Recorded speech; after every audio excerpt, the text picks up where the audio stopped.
আমরা আলহামদুলিল্লাহ যেটা বিশ্বাস করি সেটার উপর আমরা আমলও করি আলহামদুলিল্লাহ। আর যারা আল্লাহ ব্যতীত আর কারো কাছে সাহায্য চাওয়া, শিরিক, বেদাত, হারাম এগুলি ফতোয়া দেয়, তারা এমনি ফতোয়া দেয় সত্যি, কিন্তু আমল করে না। কারণ তারা নিজেরাও কিন্তু আল্লাহর বন্দাদের কাছে, দুনিয়ার মানুষের কাছেও কিন্তু বিভিন্ন ক্ষেত্রে সাহায্য চায়। আমি গত জুমায় আলোচনা করেছিলাম, তাদের মাদ্রাসাগুলি পরিচালনা করার জন্য তারা মানুষের দ্বারে দ্বারে, দরজায় দরজায় যায় সাহায্যের জন্য। তো সেটা শিরিক হয় না? আমরা রাসূলুল্লাহর কাছে সাহায্য চাইলে আমাদের উপর শিরিকের ফতোয়া দেয়, আর তারা মানুষের দরজায় দরজায় গিয়ে সাহায্য চাইলে তাদের উপর, তারা নিজেদের উপর আর শিরিকের ফতোয়া দেয় না। যে কোন ধরনের ইনসাফের কথা? তাহলে বোঝা গেল তারা যেটা বলে তারা সেটা বিশ্বাস করে না।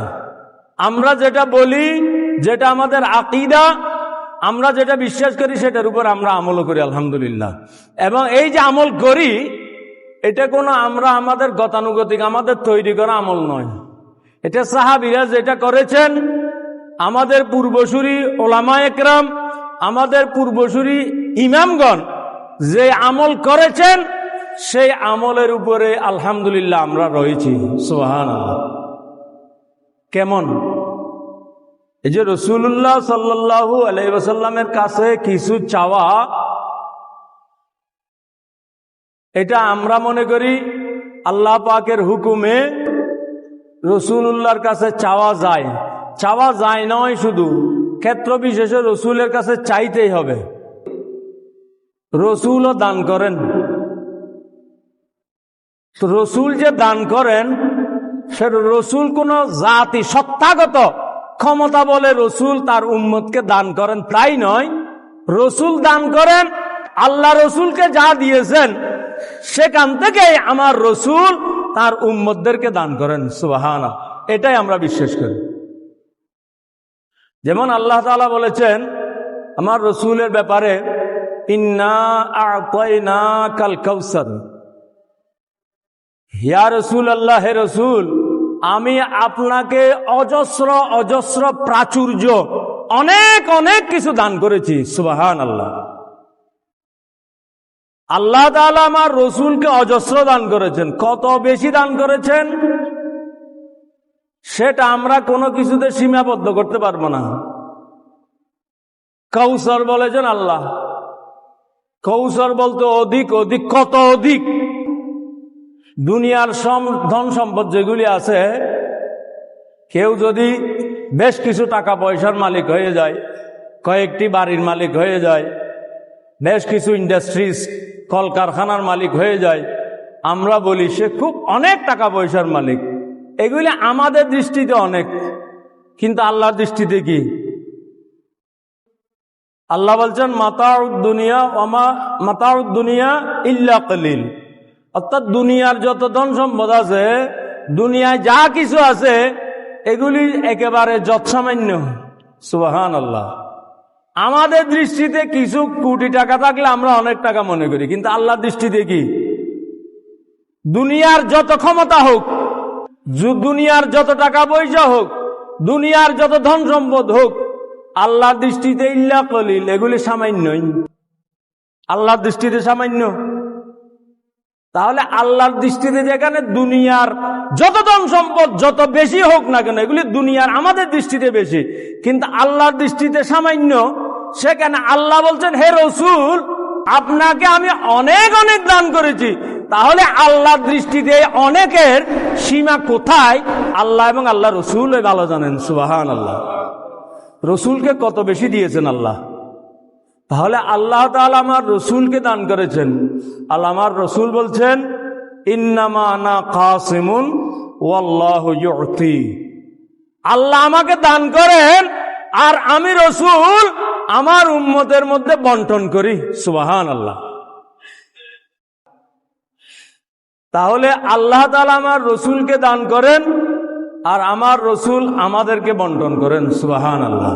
তাহলে আমার রাসূলের বন্টন ব্যতীত দুনিয়ায় কেউ কিছু পাওয়ার কোনো সুযোগ নাই। তাহলে আল্লাহ তাআলা আমার রাসূলকে দিয়েছেন, এই জন্য উম্মতরা রসুলের কাছে চায়।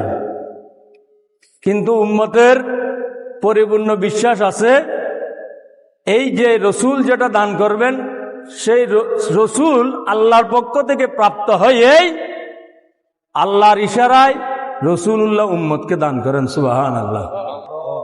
সাহাবায়ে কেরামের আকীদাও এটা ছিল এবং সাহাবায়ে কেরাম এই আকীদা রেখেই আমার রসুলের দরবারে বিভিন্ন কিছু চেয়েছেন। সুবহানাল্লাহ। বিভিন্ন কিছু নয়, শুধু জান্নাতও চেয়েছেন আমার রসুলের দরবারে। সুবহানাল্লাহ। সাহাবীরা এখন রসুলের কাছে যে কিছু চাইলে শিরিক হয়ে যাবে, যে ফতোয়া, এই ফতোয়া যদি দিতে থাকে তাহলে এই 1400 বছরের মধ্যে ইমানদার পাওয়া যাবে খুব কম। সাহাবীরাও মুশরিক হয়ে যাবে, নাউজুবিল্লাহ।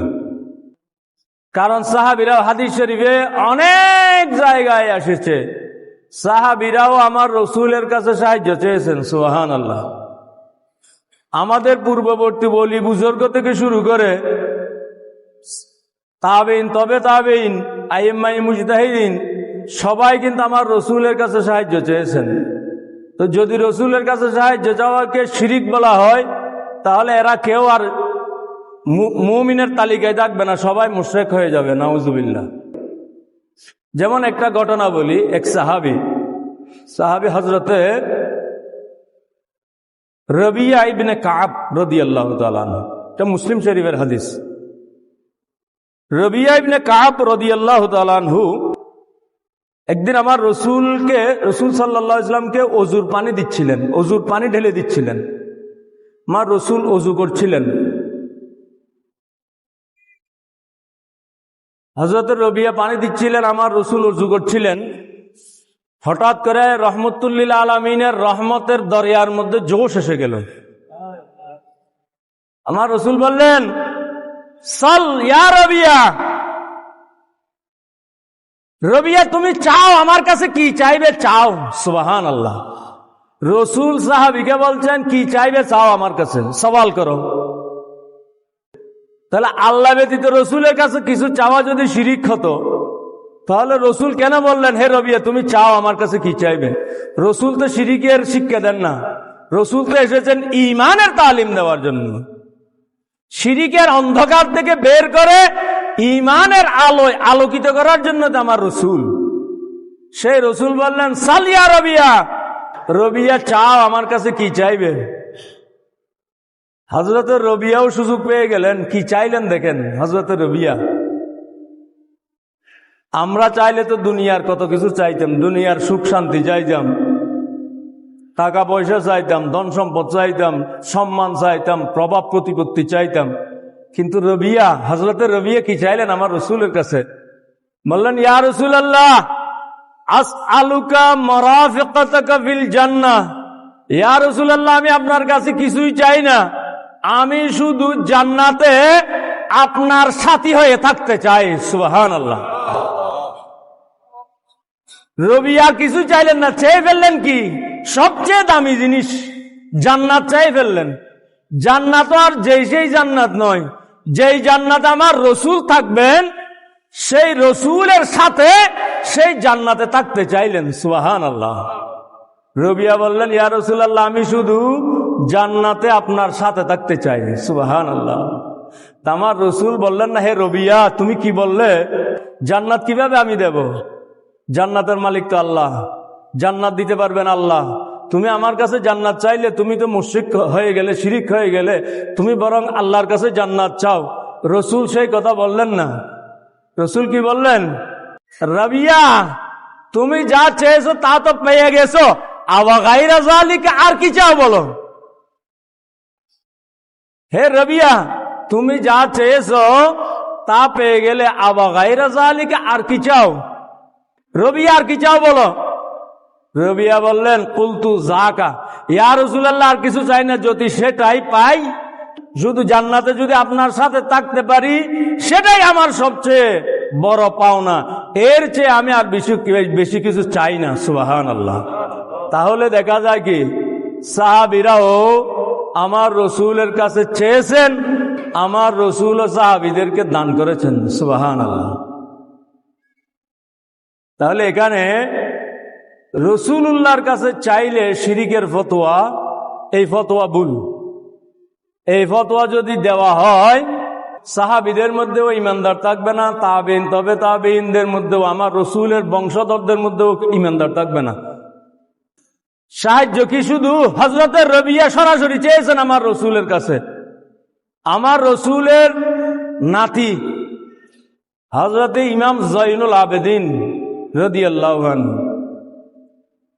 কারবালার ময়দানে যখন এজিদের জালেম বাহিনী আহলে বাইতে রসুলকে, যারা জীবিত ছিলেন তাদেরকে যখন বন্দী করে ফেলল,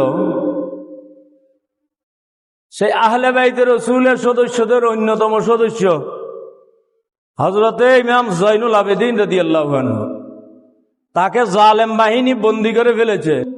এই বন্দী অবস্থায় হযরত ইমাম জয়নুল আবেদিন আমার রসুলের কাছে কি ফরিয়াদ করছেন? ইয়া রাহমাতাল লিল আলামিন আদরিক লি জাইনিল আবেদিন মাহবুসু আইদিজ জালিমিন। ইয়া রাসূলুল্লাহ, হে রাহমাতুল লিল আলামিন, আদরিক লি জাইনিল আবেদিন, আপনি এই জয়নুল আবেদিনকে সাহায্য করুন। সুবহানাল্লাহ। ইমাম জয়নুল আবেদিন বলছেন, ইয়া রাসূলুল্লাহ, আমাকে জালেমরা বন্দী করে ফেলেছে, জালেমদের বন্দী অবস্থায় মধ্যে আমি আছি, এই বন্দী অবস্থায় ইয়া রাসূলুল্লাহ আপনি আমাকে সাহায্য করুন। সুবহানাল্লাহ। তাহলে রসুলুল্লাহর কাছে সাহায্য চাইলে না সাহাবী ইমানদার, রসুলুল্লাহর কাছে সাহায্য চাইলে যদি শিরিক হয়ে যায়, মুশরিক হয়ে যায়, তাহলে না সাহাবী ইমানদার থাকবে, এই ফতোয়া যদি সঠিক হয়, না সাহাবী ইমানদার থাকবে, না আহলে বাইত ইমানদার থাকবে। এইভাবে আইম্মায়ে মুতাকাদ্দিমিন মুতাআখিরিন সবাই আমার রসুলের কাছে সাহায্য চেয়েছেন। হযরতে মোল্লা জামি রহমতুল্লাহ আলাইহি আমার রসুলের কাছে সাহায্য চেয়েছেন। কি বলেছেন? জমহজুরি বারামদ জানে আলম তারহাম ইয়া নবী আল্লাহ তারহাম সালাতুন ইয়া রাসূলুল্লাহ আলাইকুম। হযরত মোল্লা জামি বলছেন, জমহজুরি বারামদ জানে আলম, ইয়া রাসূলুল্লাহ, আপনার বিরহে, আপনার অভাবে এই দুনিয়ার জান বের হয়ে যাচ্ছে, দুনিয়া অস্থির অবস্থায় আছে। তারহাম ইয়া নবী আল্লাহ তারহাম, এই দুনিয়াবাসীর উপর আপনি রহম করুন, আপনি রহম করুন। সুবহানাল্লাহ। মোল্লা জামিয়া দেখে আমার রসুলের কাছে সাহায্য চেয়েছেন। সাহায্য চান নাই কে? হযরতে শরফুদ্দিন বুসাইরি কি বলছেন? হযরতে শরফুদ্দিন বুসাইরি কসিদায়ে বুরদা শরীফের বলছেন, ইয়া আকরামাল খালকি মালি মান আলুযু বিহি, ইয়া আকরামাল খালকি মালি মান আলুযু বিহি সিওয়াকা ইনদা হুলুলিল হাদিসিল আমামি মাওলায়া সাল্লি ওয়া সাল্লিম দাইমান আবাদান আলা হাবিবিকা খায়রিল খালকি কুল্লিহিম। ইয়া আকরামাল খালকি মালি মান আলুযু বিহি, হে সৃষ্টির মধ্যে, আল্লাহর সৃষ্টির মধ্যে সর্বশ্রেষ্ঠ সৃষ্টি ইয়া রাসূলুল্লাহ, আমার উপরে যখন সাধারণ কোনো মুসিবত চলে আসবে, এই মুসিবতের মধ্যে আপনি ব্যতীত আমার সাহায্যকারী আর কেউ নাই। সুবহানাল্লাহ। তাহলে দেখা যায় শরফুদ্দিন বুসাইরি আমার রসুলের কাছে সাহায্য চেয়েছেন। সুবহানাল্লাহ। সাহায্য চাই নাই কে? কিয়ামতের ময়দানে তো সবাই আমার রসুলের সাহায্যের মুহতাজ হয়ে যাবে।